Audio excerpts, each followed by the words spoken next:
And so, in the chaos of all of this, two political parties made an alliance and called for a revolution. A lot of people don't know this. Number one, a wing of the Social Democratic Party, the wing calling itself the Bolsheviks, were part of this. And the other party that allied with them to make the revolution was a party representing the poor peasants. It was called the Socialist Revolutionary Party. And these two small parties merged together for an alliance, called for a revolution, and to everyone's surprise, theirs too, they succeeded. The old government, the Tsar, fell, and a new revolutionary government took over. And it was heavily influenced by the leaders of the Bolshevik Party, who in turn had been influenced by Marxism. They were students of Karl Marx, they had read all that stuff, they had learned about socialism from Western Europe, and they were determined to build it in Russia. Here's some things they did that may surprise you. The revolution's slogans were bread, peace, and land. The first thing they did was take the land of Russia and hand it out, and this is crucial for you all, as private property to the individual peasants of Russia.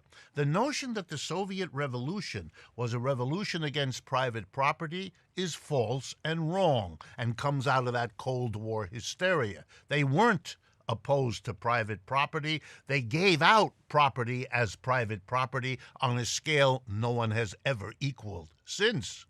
They created the independent farmer who owned his or her own land. Extraordinary. They also declared, extraordinary, that people would be provided as part of the government's commitment, the revolutionary government's commitment, with guaranteed food, guaranteed housing, guaranteed education, guaranteed medical coverage. You get the picture. It was a socialist revolution. Over the years that followed, they tried to implement all of this with successes along the way and failures along the way. It was an experiment. They were flying by the seat of their pants because no one had done this before, let alone in a big country, let alone with a history of poverty and backwardness and ignorance that had developed in a country like Russia.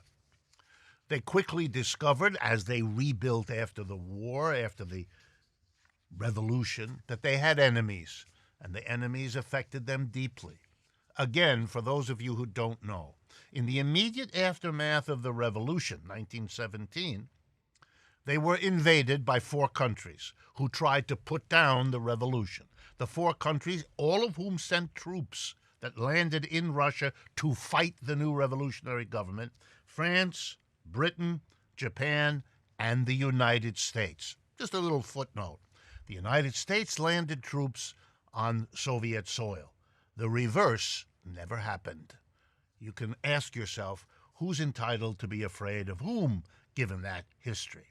At the same time, a civil war developed inside Russia between those who supported the revolution, the Red Army, and those who were opposed to it, the White Army. I'll leave you to guess who the invading armies sided with, the White Army. And to everyone's surprise, including the leaders of the Red Army, and you might be interested in the name of the man who was given the job of organizing and leading the Red Army, the man's name, Leon Trotsky, whom you may have heard of. To everybody's surprise, the Red Army won, the White Army was defeated, the Civil War was over, and the foreign troops were pushed out. The last Japanese troops leaving Russia in 1922, 5 years after the revolution. So now we have a country that's very poor to begin with, that has just lost a world war, gone through a revolution, gone through a civil war, gone through a foreign invasion. They're destitute.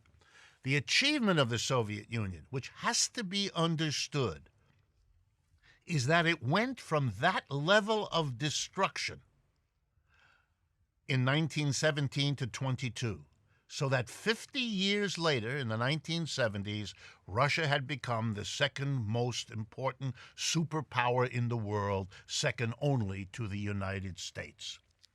That kind of economic comeback and economic growth, because they also suffered in the Second World War when Hitler invaded them. If I had more time, I'd do much more history. But what I want to stress is they went to work to overcome poverty. That was their number one goal. That's what the number one leader for most of these years, Joseph Stalin, was committed to. In the name of building up their industry, they did a number of things. They collectivized agriculture. The land they had given to the people, they took a good bit of it back. They left them with some, but they wanted to create a modern agriculture.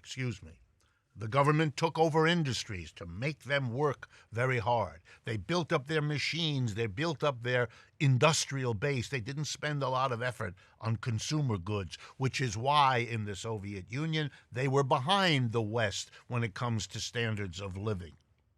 So they worked very hard to come out of poverty and to become an important power. And they had to, because they were surrounded by countries that invaded them, hated them, opposed them, threatened them, and so they built up their military, for which they needed an industrial base. They couldn't buy their weapons, they had to produce them. They couldn't buy their ships and guns and tanks, they had to produce them, and they didn't have the economy at first to do so. So they went on a kind of forced industrialization march led by the forcible leader, Stalin.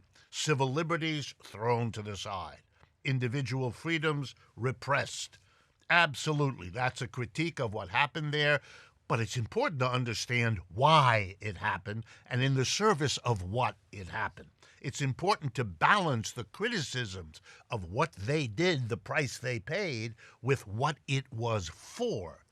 And therefore, it's important for me to stress to you that the achievement across the 20th century, from 1917 when the revolution happens to 1975, a crucial year in Russia, was an achievement of economic growth that had never been equaled by such a large economy in such a short historical time.